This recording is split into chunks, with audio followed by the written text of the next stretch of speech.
Hello and welcome to our Street Soccer United podcast with me, Keith Mabbott, founder and CEO of the Street Soccer Foundation. And on today's show, I'm really pleased to welcome David Johnson-Rayner, director at Koi Sports Community Interest Company. Dave, thank you so much for joining us on today's show. Kicking things off with you, firstly, for the benefit of our listeners, our partners and supporters, and most importantly, the young people that we help through the foundation, please give a brief introduction to yourself. Hi Keith, firstly thanks very much for inviting myself onto your podcast. I really appreciate that, and also congratulations on the great job that you're doing. You're changing a lot of lives, and to change lives is a very powerful thing. As far as Koi Sports are concerned, we exist to drive commercial investment into grassroots sport to effect positive social change. So the director at Koi Sports, how did the company come about? Tell us more about the business and your motivation behind setting it up. Koi Sports came about, Keith, really through my love of sport. I also had a deep-seated desire to make a difference. I have a past that I'm not particularly proud of, and I wanted to prove to myself and others that I could use my energy to make people smile rather than cry. So a love of sport and to make a difference, and I guess that's where your passion comes from. I understand you essentially look to combine grassroots sports with the ability to provide a positive social impact. Is that right? I'll try and answer both of those questions in one, Keith, if I can. I mean, my passion for grassroots sport really is born out of experience. I love playing football as a youngster, and I kind of carried that through to coaching and managing my son's team. I've seen underachievers achieve. I've watched as the least confident child off the pitch becomes the most confident one on it. I see it really as a field of dreams, a place where no matter what your background and no matter how intelligent you are, you can go to above everything else, leave everyday life behind and have a lot of fun. To my mind, a safe and thriving grassroots sports sector, one which is affordable and accessible for all really, will automatically drive positive social change. And that's where my passion lies really, Keith, bringing people together, providing with a platform to be the very best that they can be. Bringing people together. I absolutely love that, Dave. That sort of sense of being community led is very much at the heart of what we do at the Street Soccer Foundation. So would you say corporate social responsibility, CSR is paramount for every and any type of business in terms of that kind of investing in a local community for mutual gain? As a society, Keith, we all have to take some responsibility for bettering the lives of others. And in the corporate world, there are numerous benefits to investing in initiatives that drive positive social change. For example, number one is the feel-good factor.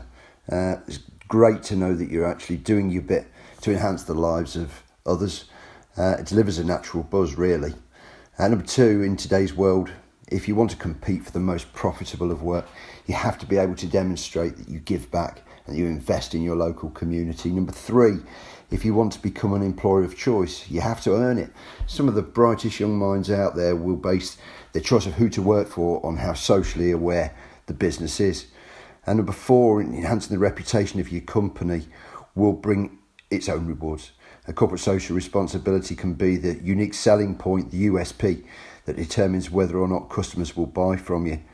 Finally, CSR is a marketer's dream, really. I mean, it adds an extra dimension to the image that your company portrays. It's a superb answer, Dave. As you say, it's the feel-good factor, certainly, and, ensuring you can become an employer of choice, but being socially aware as well. They're all valid points.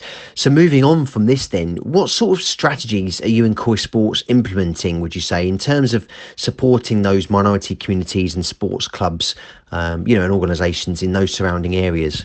Another great question, Keith. When we're investing in grassroots sports, we're extremely selective in choosing which clubs and organisations that we work with. I mean, put in simple terms, those with a sports for all mentality will always receive our support, and those who don't won't, unless of course they're willing to make a commitment to change. I mean, why should the colour of your skin, your sexual orientation or your religious beliefs dictate which opportunities are open to you? We utilise the demand for our skills and expertise to encourage a more inclusive and open grassroots sports sector. Brilliant. And I think you're right to be selective, Dave, as you obviously want to ensure the impact is felt from the investments that you're driving and are a part of. And how about on a personal level? What would you say motivates you on a day-to-day basis? What is it that gets you out of bed every morning? Drive and determination, really, Keith. I mean, knowing that every person we speak to, every decision we take, every donation that we make has the potential to change people's lives, means that no matter what time my alarm goes off in the morning, no matter how many hours a day I have to work, and no matter how full my voicemail or inbox is, I remain fully focused on building a legacy for those that we represent.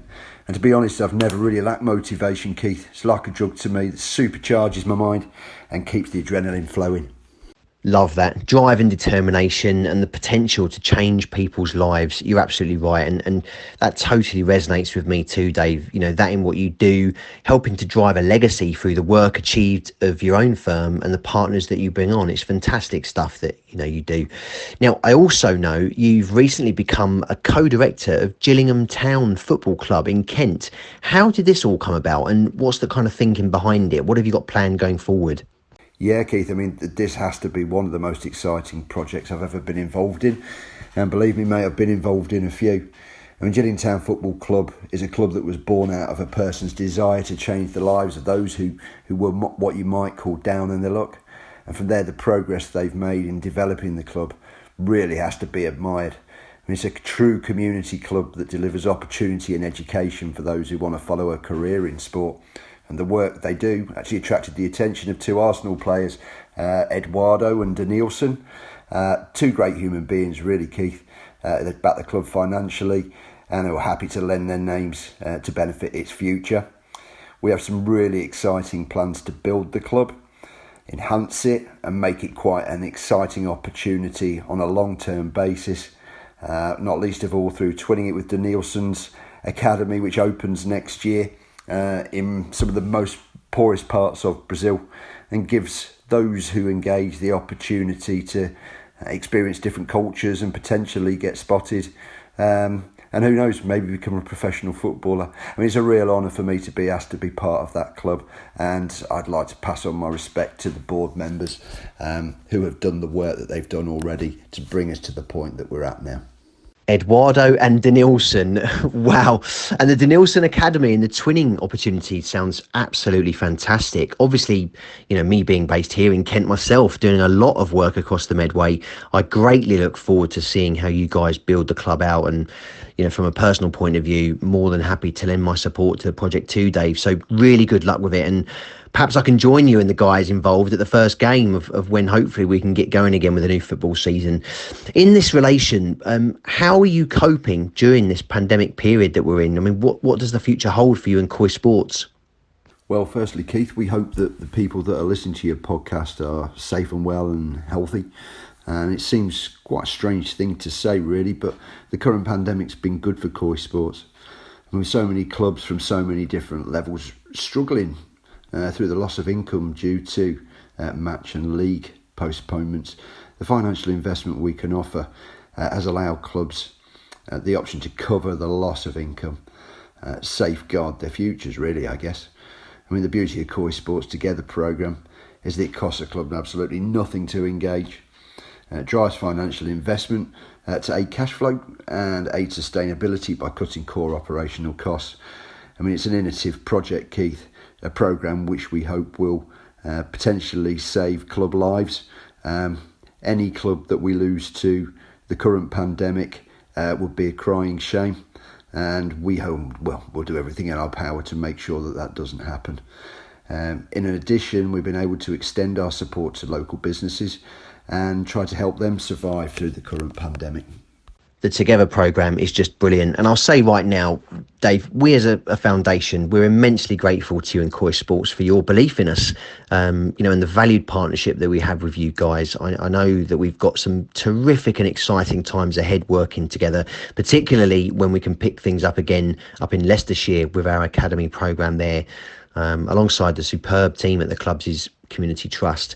So finally, to wrap today's Street Soccer United podcast interview, and it's been brilliant speaking with you, Dave, as ever. You know, I know we talk on and off in and around when we can, but you really are a driving force at Koi Sports, and as I said to you, you know, the partnership that we have with you is very much appreciated and valued. But the final question we always ask everyone is, what's the best advice you've ever been given and by who? Best advice I've been given, and by who? Wow. I suppose that comes from a good friend of mine who's sadly no longer with us, a gentleman by the name of Kevin Ironman. He said to me one day when I was down on my luck, if you do nothing, nothing will happen. If you do something, something will happen. But no matter what you do it for somebody else. At the time, it was one of those moments where I thought, do I understand that? Where if you actually think about it, it's an extremely wise thing to say. And I take a lot of, I take a lot of satisfaction in knowing that, maybe he's looking down and seeing that I'm actually implementing one of the great things and many things that he taught me, most of which we can't go into. But no, that is probably the best advice that I've ever been given. Wow, what an incredibly profound statement. If you do nothing, nothing will happen. And if you do something, something will happen. But no matter what you do it for someone else. I really, really love that. What an amazingly strong and powerful statement. I mean, and what a positive community that we'd have if we all put that advice into practice. Essentially, do something. If you're going to do something, do it for someone else. Dave, thank you for sharing that. So there we are, guys. You've listened here to the brilliant Dave Johnson-Rayner from Koi Sports. Thanks again for taking the time out, Dave. And to all of you listening in, be sure to tune in again next week for our next podcast interview.